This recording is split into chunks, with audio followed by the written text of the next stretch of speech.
lógico, é um avanço, mas eu acho que a única coisa que o Estado deveria fazer é trabalhar segurança interna, externa e administrar a justiça. O que você acha disso? Não, isso aí é o axioma básico que o Mises defendia e que o Hayek defendia. O Hayek expande alguns pontos, só que uma coisa que tem que entender também. O economista, quando vai trabalhar, ele não tem que só prescrever, ele vai descrever. E como o tempo é dinâmico, ele diz, em alguns momentos, o Friedman acreditava em liberdade econômica. Só que ele defendia a política louca de Walsh. A gente sabe que hoje não funciona isso. Tentar implantar esse sistema é uma loucura. É mais fácil dizer, educação plena familiar. Cada família resolve isso. Durante anos, a humanidade foi educada porque as igrejas mantinham escolas caritativas. O sistema de saúde brasileiro, a melhor época dele foi quando os sistemas de beneficência portuguesa, italianas, as comunidades se organizavam. É o que, por exemplo, a doutrina socrática chama de subsidiariedade. Quem está mais próximo ao problema resolve isso melhor. Um cara em Brasília não sabe qual é o real problema que eu tenho. Então você vai seguindo. Só que a questão de você privatizar todos os tribunais, você acaba transformando essa atuação privada num novo Estado. Não importa, você vai acabar constituindo um novo Estado nisso. E vai chegar um tempo que, da mesma forma que existe competição de produtos, aí a teoria poderia haver competição de moedas. Eu não acredito que a moeda devesse ser um monopólio estatal. Eu acho que isso aí poderia você ter competição de moedas. A tendência era você ter 2 ou 3 moedas. Só que no campo de uma competição de justiça, a lógica você vai fazer o quê? Você ter competição, elas vão começar... A isonomia não estaria afetada? Afetaria um pouco, mas seria outra coisa pior. Você chega um pouco que seria 2, 3 tribunais controlando só. Porque os outros seriam eliminados pela concorrência normal. E qual é a tendência mais fácil disso? Eles se juntam, fazem um lobby e criam um novo Estado. Você não pode negar a natureza humana. Nós não somos anjos. Cá para nós, é muito mais fácil. Eu estou competindo. Por que a gente não pode confiar em uma coisa importante e que as pessoas não entendem? A escola austríaca, ela não é a defesa do empresário, é a defesa do indivíduo. Porque o empresário pode se juntar um com o outro, vamos fazer um cartel. E mesmo que não tenha, mesmo que o Estado não interfira. Então você cria problemas. Então é muito complicado. E um ponto que a gente tem que entender é que os problemas da sociedade não serão resolvidos, porque o homem é imperfeito. Você não pode encontrar uma perfectibilidade, por isso a questão dos limites do conhecimento, da ignorância que a escola austríaca defende. Você não vai conseguir ter nenhuma instituição social perfeita, porque nós somos homens imperfeitos. E cá para nós, é natural, vou me dar bem. O cara deixou, eu vou fazer. Não, eu controlo metade dos livros por eficiência. Monopólio justo, a pessoa chegou naquilo pela eficiência. Quando eu cheguei na posição eu não vou fazer mais, eu vou tentar controlar. Se você tiver abertura no mercado, e aí que tá, o cara pode chegar a um monopólio pela eficiência, mas não descumprindo a lei. Você tem que ter essa questão da lei. E sempre a liberdade de entrar no mercado. Porque foi o caso JP Morgan, se não me engano, questão dos oleodutos.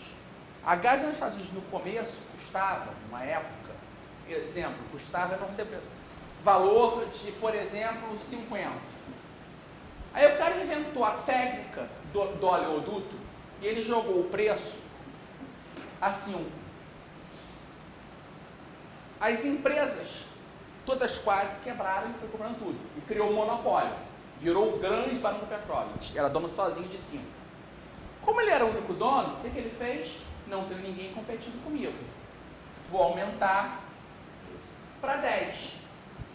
Quando aumentou para 10, já entrou um louco que achou, 10 eu consigo competir com ele. Vou vender a 9. E nessa guerra total, chegou-se um equilíbrio, se não me engano, de 8. Ah, mas poxa, era 5 pelo monopólio, subiu a 8. Só que o pessoal não esquece que antes era 50. E o tempo é dinâmico. Às vezes um monopólio que uma pessoa tem hoje no campo econômico, ela pode não ter amanhã. No caso da justiça, eu não sei, você tem problema. E aí, mais que a justiça, eu acho que muitas coisas podem ser feitas por árbitro. O que eu questiono é a parte penal. Porque a justiça penal, ela não funciona sem um braço armado. E aí você vai ter o quê? A milícia. Favela do Rio funciona isso já. Então, principalmente o campo penal. Tribunais, eu acho que questões de família, você consegue fazer. Só que os tribunais privados no Rio, qual é a experiência que tem tido? Também já desistiu. A pessoa segue no privado e a teoria é, seguiu no privado, vai parar por ali. Aí quando ele perde, ele vai recorrer no estatal. Você acaba sobrepondo justiças e atrasa mais no processo. Funciona. Só que você teria que ter se você optar por usar o tribunal arbitral, a decisão acabou. Mas você tem que ter alguém para dizer isso. Então, é complicado, eu não sei. É um campo que está muito aberto, você pode fazer construções teóricas, dizer, como funcionaria, poderia ser, mas no campo penal especificamente, eu não vejo uma solução penal privada, a não ser que eles fossem anjos, ninguém vai fazer crime. Bem, sim, a não medida é no campo porque, em certos aspectos, a teoria austríaca eu vejo ela muito mais como Humeana que popperiana. Ela se utiliza de Popper, visto que Popper vem nessa esteira do conhecimento de Hume e dá uma interpretação mais Humeana a Kant. Mas, primeiro, você falta essa questão, há uma desconfiança geral nessa forma de conhecimento empírico na teoria austríaca. Ela quer ser a priorística, é a visão kantiana. Mas, você pode tentar... Eu vejo não tanto como uma resistência, eu vejo como uma impossibilidade. Porque quando você tem um axioma, por exemplo, você não pode provar empiricamente que 2 mais 2 não são 4. É difícil provar isso empiricamente. Não, uma caneta mais uma caneta, mais uma... Não, se você seguir matemática assim não funciona. Eu creio que o único pensador que tentou criar a matemática com bases empíricas foi John Stuart Mill. E a coisa não funcionou muito bem. O sistema de lógica dele é uma loucura. Eu não posso falar... lá em casa, especialista em Mill, minha esposa, Mill e Bentham, mas ela está explicando as coisas em termos lógicos que é loucura.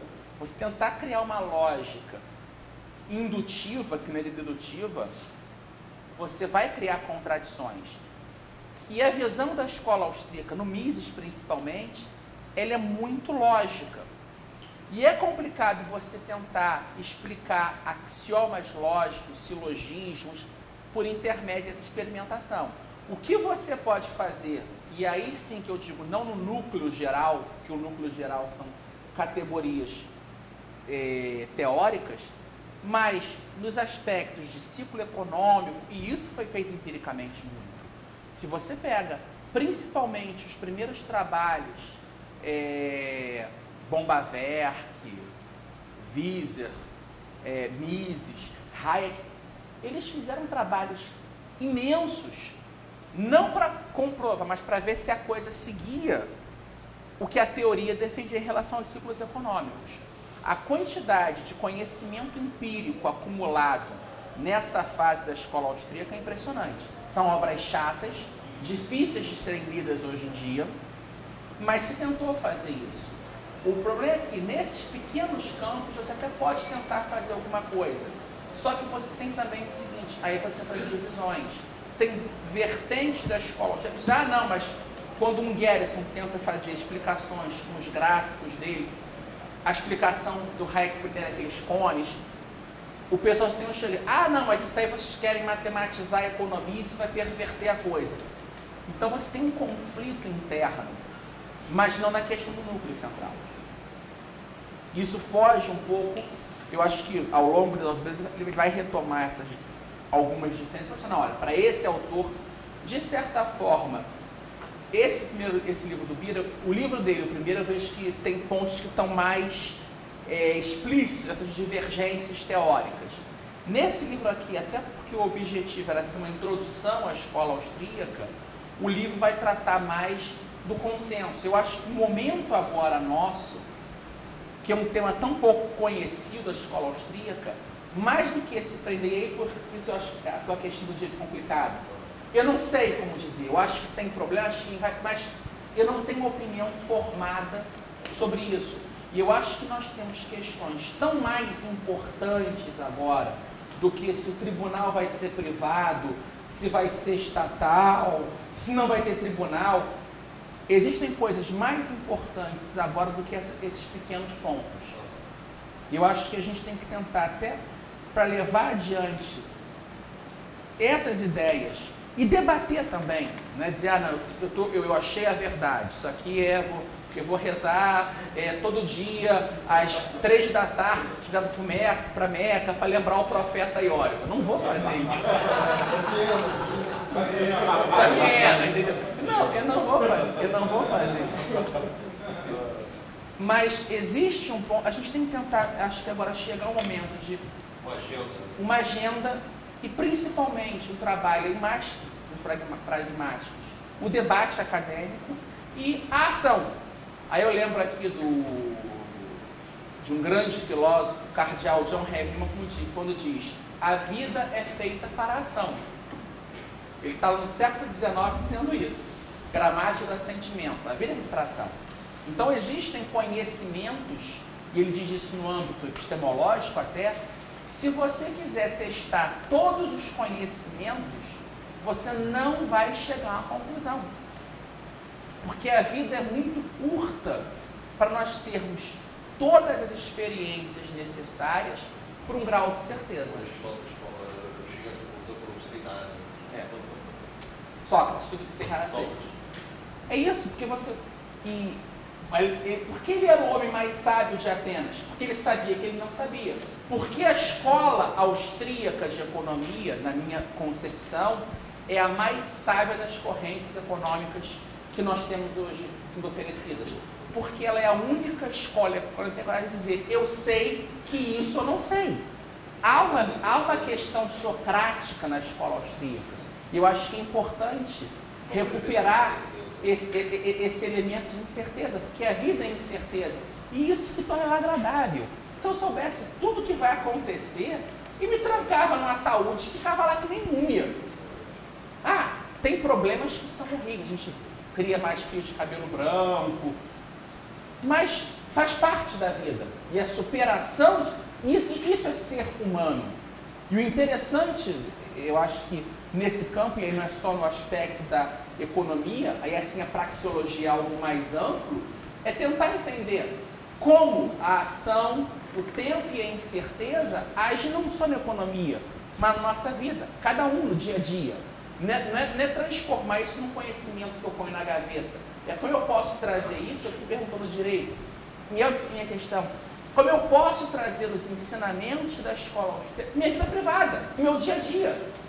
Esses 3 axiomas gerais são axiomas verdadeiros porque eu posso aplicar no meu dia a dia.